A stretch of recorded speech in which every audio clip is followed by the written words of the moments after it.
जासूसी पर भारत की अमेरिका को खरी खरी। तो एक मित्र देश दूसरे की जासूसी करे, ये किसी भी तरह से हमें स्वीकार्य नहीं है। विदेश मंत्री सुषमा स्वराज को जासूसी बिल्कुल बर्दाश्त नहीं। This is unacceptable to us. Sushma बोलती रही, अमेरिकी विदेश मंत्री जॉन कैरी सुनते रहे, लेकिन विपक्ष ने उठाए देश में नेताओं की जासूसी पर सवाल। गवर्नमेंट की ही कोई एजेंसी, गवर्नमेंट का ही कोई विंग ये उनका टेलीफोन रिकॉर्ड कर रहा है। नितिन गडकरी की बातों को टेप किया जा रहा है, तो इस पे सरकार चुप क्यों है, भाजपा चुप क्यों है? कल भारत की विदेश मंत्री सुषमा स्वराज और अमेरिका के विदेश मंत्री जॉन कैरी के बीच मुलाकात हुई। दोनों के बीच काफी देर तक बातचीत हुई। उसके बाद सुषमा स्वराज और जॉन कैरी ने ज्वाइंट प्रेस कॉन्फ्रेंस की। इस प्रेस कॉन्फ्रेंस में सुषमा स्वराज ने दो टूक लफ्जों में कह दिया कि भारतीय नेताओं की जासूसी बिल्कुल बर्दाश्त नहीं है। और मैंने उन्हें यह भी बताया कि जब ये खबर भारत के अखबारों में छपी थी तो भारत के लोगों में बहुत गुस्सा आया था और उन्होंने अपना रोष व्यक्त भी किया था। मैं उसी रोष से आपको अवगत कराना चाहती हूँ।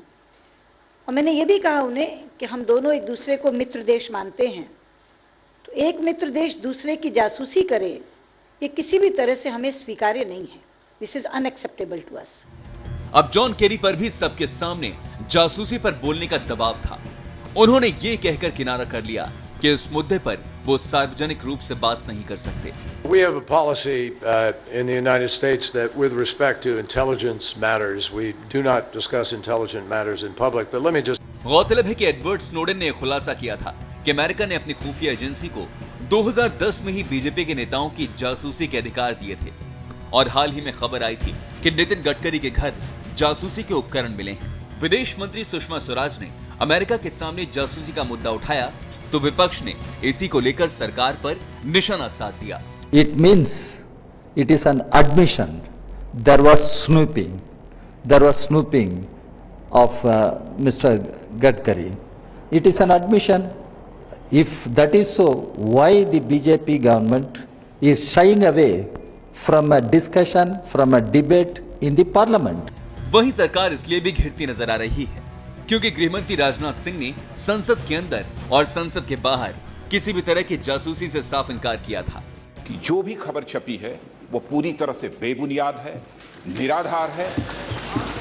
इसलिए इस पूरे मामले की जांच कराए जाने का कोई प्रश्न नहीं है। और जिनके बेडरूम में यह हाई पावर लिसनिंग डिवाइसेस लगाए जाने की बात की जा रही है, स्वयं भी उन्होंने इस पूरी खबर को बेबुनियाद और निराधार बताया। लोकसभा और राज्यसभा दोनों में यह प्रश्न कांग्रेस के सदस्यों के द्वारा उठाया गया था, उसे पूरी तरह से मैंने उसका खंडन किया है। मैंने कहा है कि जो भी खबर समाचार पत्रों में इस बगिंग के मामले को लेकर यानी जासूसी के मामले को लेकर जो प्रकाशित हुई है वह पूरी तरह से बेबुनियाद है, निराधार है। इसके बाद कांग्रेस नेता गुलाम नबी आजाद ने बीजेपी पर ही अपने नेताओं की जासूसी करने का आरोप लगा दिया तो समाजवादी पार्टी नेता नरेश अग्रवाल भी चुप नहीं रहे। अगर मीडिया को याद होगा तो इन्होंने शुरू किया था कि ये यूपीए कर रहा है, अमेरिका कर रहा है।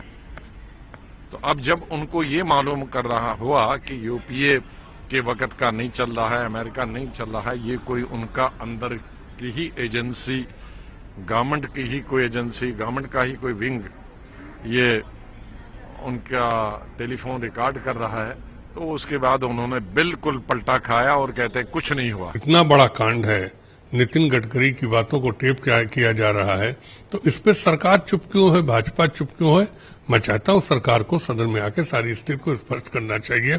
अगर नितिन गडकरी जी सदन में बयान दे तो ज्यादा अच्छा रहेगा। बीजेपी इसलिए भी फंसती हुई नजर आ रही है क्योंकि 2 दिन पहले ही गृहमंत्री ने संसद में बयान दिया था कि गडकरी की कोई जासूसी नहीं हुई, जबकि सुषमा स्वराज ने जासूसी के मुद्दे को अमेरिका के सामने भी उठा दिया।